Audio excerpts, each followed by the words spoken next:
Welcome students, हम बात करेंगे वेक्टर ट्रिपल प्रोडक्ट की। मतलब आपने इससे पहले लेक्चर में सुना था जी, वेक्टर जो है हमारे पास प्रोडक्ट, या आपने जिसे पढ़ा था जी क्रॉस प्रोडक्ट, ठीक है। लेकिन उसमें हमारे पास दो वेक्टर्स थे, लेकिन यहाँ पे अगर हम देखें तो वेक्टर ट्रिपल प्रोडक्ट की बात की जा रही है। मतलब कि अगर हमारे पास थ्री नॉन जीरो वेक्टर्स हों, मैं फिलहाल नॉन जीरो वेक्टर्स की बात कर रहा हूँ, ए बी एंड सी, ठीक है। ये मेरे पास सी वेक्टर है, ठीक है जी। जीरो वेक्टर के बारे में हम जानते हैं कि वो पैरेलल भी होता है हर वेक्टर के साथ और परपेंडिकुलर भी होता है, इसलिए मैं जीरो वेक्टर नहीं ले रहा, ठीक है।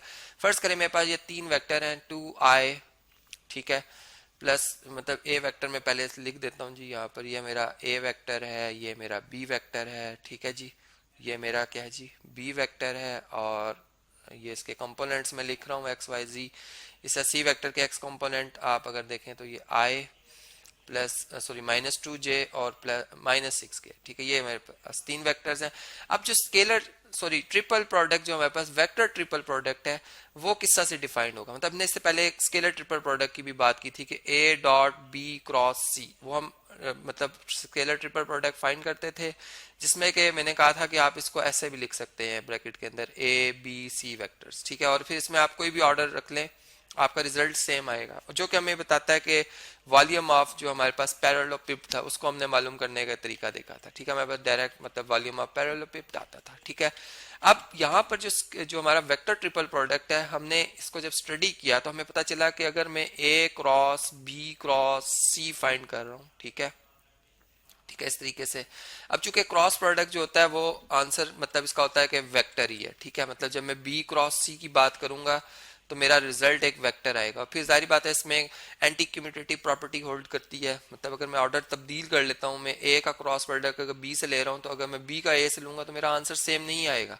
और अगर मैं सेम रखना चाहता हूँ तो मुझे इस वेक्टर की नेगेटिव मतलब इसका नेगेटिव लेना होगा, जो कि फिर इस वेक्टर के बराबर आ सकता है, जिसे हम एंटी कम्यूटेटिव प्रॉपर्टी कहते हैं क्रॉस प्रोडक्ट की, ठीक है। तो वेक्टर ट्रिपल प्रोडक्ट में अगर हम इस ऑर्डर में मल्टीप्लाई करें तो हमारा ये रिजल्ट, इसका एक सिंपल मीनिंग ये है कि अगर मैं बी वेक्टर जो कि मेरा ये फर्स्ट वेक्टर है, अगर इस वेक्टर को मैं इस स्केलर नंबर से मल्टीप्लाई कर दूं जो कि a डॉट सी, मतलब इन दोनों वेक्टर्स का डॉट प्रोडक्ट एक स्केलर प्रोडक्ट आएगा, जिसे हम इनर प्रोडक्ट भी कहते हैं, ठीक है। ये जो नंबर आएगा, अगर इसको b वेक्टर से मल्टीप्लाई कर दिया जाए और फिर इसको इसका इस वेक्टर से डिफरेंस दिया जाए c वेक्टर का, लेकिन किस तरह से कि पहले a और b की डॉट प्रोडक्ट ली जाए और जो रिजल्ट है उसको c से मल्टीप्लाई करो, फिर ये मतलब b वाले से मल्टीप्लाई करने के बाद जो डिफरेंस आएगा ये सेम हमें रिजल्ट देगा जैसे कि आप a cross b cross c मालूम करते हैं, ठीक है। ये इसका मैं प्रूफ भी कराऊंगा, ये रिजल्ट जो मैंने लिखा है इसका प्रूफ भी हम करेंगे नेक्स्ट लेक्चर्स में, ठीक है।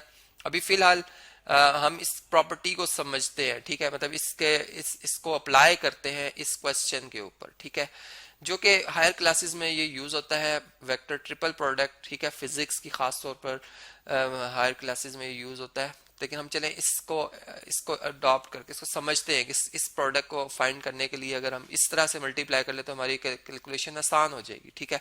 अब देखिए, मैं a डॉट सी तो बड़े आसानी से फाइंड कर सकता हूँ, ठीक है। मेरे पास कंपोनेंट्स फॉर्म में लिखे हुए नंबर्स, और मैं a डॉट बी भी फाइंड कर सकता हूँ, ठीक है। a डॉट बी भी फाइंड कर सकता हूँ, कैसे जी। देखिए, मेरे a वेक्टर जो है इसके कंपोनेंट्स देखे जाए तो 2 3 5 ये इसके एक्स वाई जी कंपोनेंट है, इसका डॉट प्रोडक्ट दिया जा रहा है सी वेक्टर के साथ, जिसके के अब 1 -2 और -6 ये इसके कंपोनेंट्स है। अब एक रिजल्ट एक स्केलर नंबर आएगा, मतलब 2 multiply by 1 is 2, 3 multiply by -2 is -6, ठीक है, और 5 मल्टीप्लाई बाय 6 इज -30। तो हमारा आंसर क्या बनेगा, -36 में से 2 माइनस करें -34, ठीक है। इसी तरह a डॉट बी अगर मैं मालूम कर रहा हूं तो a डॉट बी क्या आएगा, 2 मल्टी पहले चले इनके कंपोनेंट्स लिख लेते हैं, 2 3 एंड 5, ठीक है। ये डॉट प्रोडक्ट दिया जा रहा है, बी के साथ बी के कंपोनेंट्स लिख लें 3 4 एंड 6, ठीक है। अब देखें, इनका प्रोडक्ट अगर लिया जाए तो एक्स कंपोनेंट्स आपस में मल्टीप्लाई होकर 2 3 से मल्टीप्लाई होकर 6, 3 4 से मल्टीप्लाई होकर 12, और 5 मल्टीप्लाई बाय 6 इज 30, ठीक है। तो 30 प्लस 6 और 12 18 38 और 48 आ जाएगा हमारा आंसर, ठीक है, 48 आ जाएगा।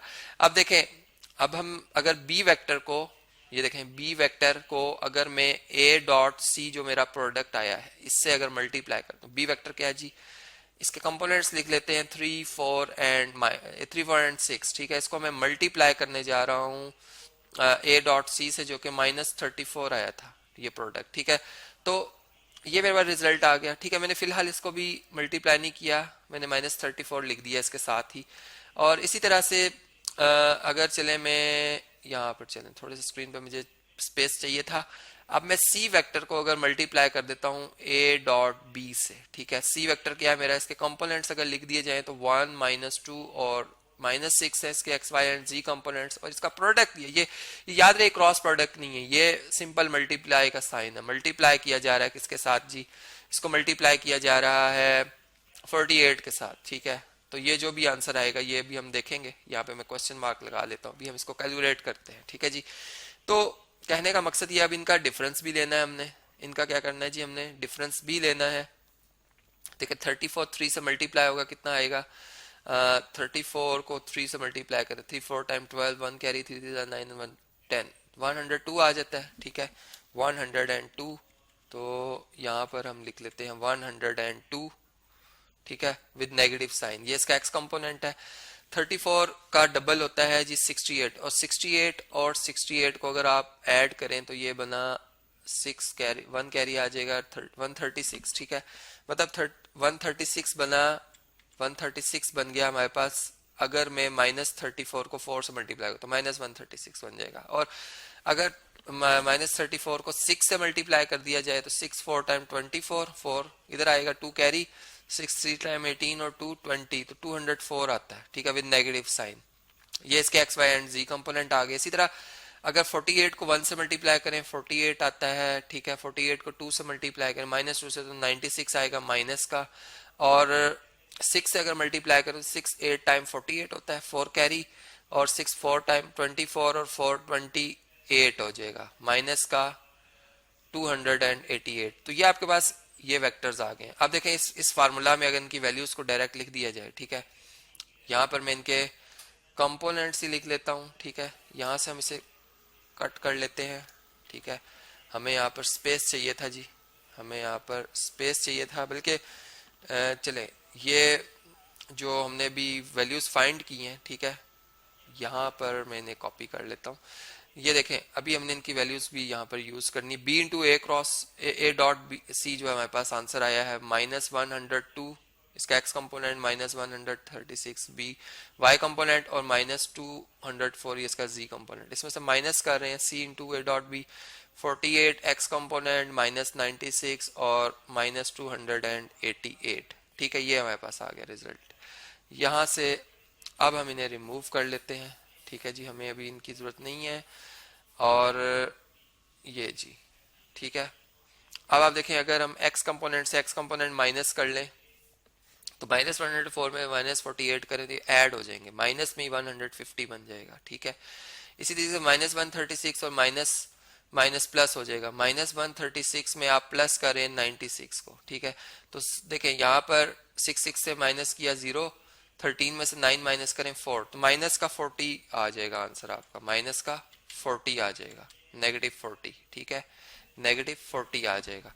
इसी तरीके से -204 में आप प्लस कर दें 288 तो ये 84 बच जाएगा, ठीक है, 84 बच जाएगा। तो ये आप कह सकते हैं जो रिजल्ट में हमारे पास वेक्टर आ रहा है वो -150 i, उसका i के मतलब x एक्सिस के लॉन्ग i यूनिट वेक्टर के लॉन्ग ये उसका डिस्टेंस है -40 j यूनिट वेक्टर और +84 के यूनिट वेक्टर। अब इसमें जो करेक्शन अगर कोई गलती होगी मुझसे तो आप इसे साथ साथ देखिएगा, चेक कीजिएगा, रीचेक कीजिएगा, उसको करेक्ट कर लीजिएगा। मैंने सिर्फ आपको एक वेक्टर ट्रिपल प्रोडक्ट का एक आइडिया जो है यहाँ पर आपसे शेयर करना था। और हमने इसमें एक बात देखी कि अगर हमारे पास यही तीनों वेक्टर्स हैं और अगर हम इनका स्केलर ट्रिपल प्रोडक्ट ले लेते हैं, ठीक है, यानी a dot b cross c find कर लेते हैं हम।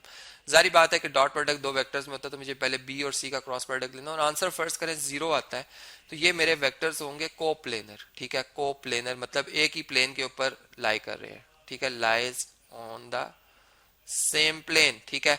लेकिन अगर मैं फर्ज करें क्रॉस प्रोडक्ट लेता हूं, ठीक है, और मेरा आंसर क्या आएगा, देखिए अगर मैं क्रॉस प्रोडक्ट लेता हूँ ये दो वेक्टर्स हैं, ठीक है, और यहाँ पर भी मैं इसका क्रॉस प्रोडक्ट लेता हूँ तो मैं वहाँ यहाँ पे ये भी देख सकता हूँ कि वेक्टर्स अगर मैं क्रॉस प्रोडक्ट की फॉर्म में देख रहा हूँ तो a क्रॉस b अगर मेरा मतलब चूंकि पैरेलल है तो इनके दरमियान जो एंगल बनेगा वो 0 बनेगा, साइन 0 0 होता है।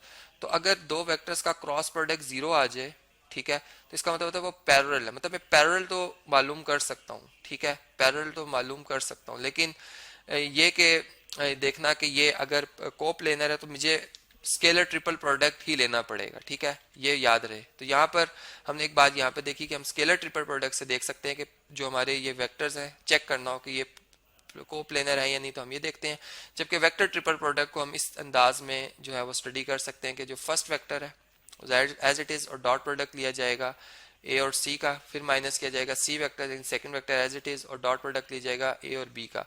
तो ये जो हमें रिजल्ट मिलेगा ये बेसिकली वेक्टर ट्रिपल प्रोडक्ट है, जिसमें ऑर्डर जो है वो आपने एक बरकरार रखना है, ठीक है, जिसमें कि ए क्रॉस बी क्रॉस सी हम इस तरतीब में रखेंगे और बी और क्रॉस सी जो वेक्टर है ये पहले हम प्रोडक्ट फाइंड कर रहे हैं क्रॉस प्रोडक्ट, ठीक है, मतलब अगर हम इनको मैनुअल चल रहे हो तो पहले ये क्रॉस प्रोडक्ट आएगा, ठीक है, फिर उसी ऑर्डर में मतलब ए का क्रॉस प्रोडक्ट इसके रिजल्ट से लिया जाए तो यही सेम रिजल्ट आएगा जो कि अभी मैंने यहाँ से आपको मालूम करके बताया।